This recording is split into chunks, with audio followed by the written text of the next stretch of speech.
this is Michele Knight. This is the astrological update for, don't lick me now, Cancer for the whole of April. Now, this is quite an intense emotional month for you. There's a lot of romance, there's a lot of intensity around.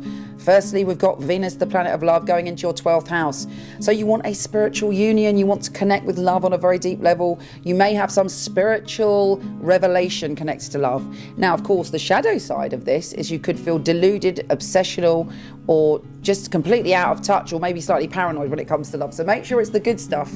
Push yourself to look at your patterns and deal with issues. Now, it's a good job you're going to be prepared to deal with issues, because around the 10th, we've got Pluto, the planet of transformation, and it's retrograde. It's going backwards in your 7th house of relationships. This is quite full on because it means you're looking back to the past. You may bump into an ex-lover, or something may occur out of the blue, which is a revelation.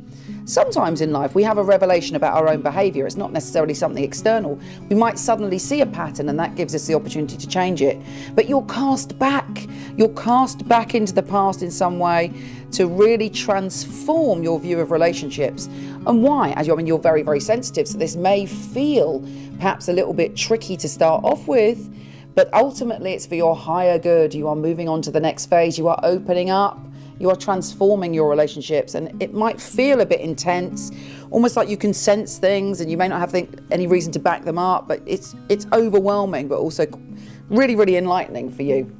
Now, we've got Mercury going direct from the 3rd, 4th, and that's in your 9th house of adventure and philosophy. You may have been planning a trip or thinking about something abroad, or allowing yourself to really want to stretch yourself intellectually in terms of your own philosophy of life. But there may have been some frustration. It's like you couldn't do it just then.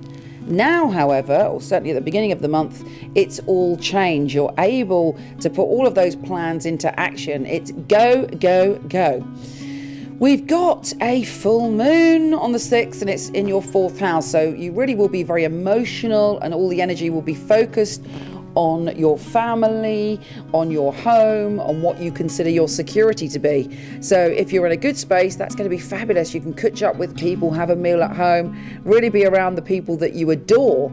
However, if you've got any insecurities in that area, you might find yourself, with those issues coming up for you. Either way, it's up to you. You are a goddess or a god. You are a unique magician in your own right. And the way that you look at things, the way you see things, is the way that things will be. It can transform things. You have the power. You are all powerful. And when you remember that, you will be able to deal with some of that beautiful Cancerian vulnerability.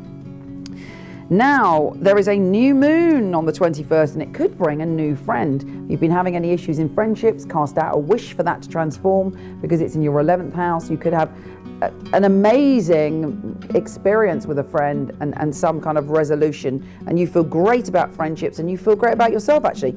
Hopefully you're also making friends with you, because when we are friends with ourselves, again, that's when we come into our power, and that's when everything changes. Have a stunning April, and I'll speak to you soon.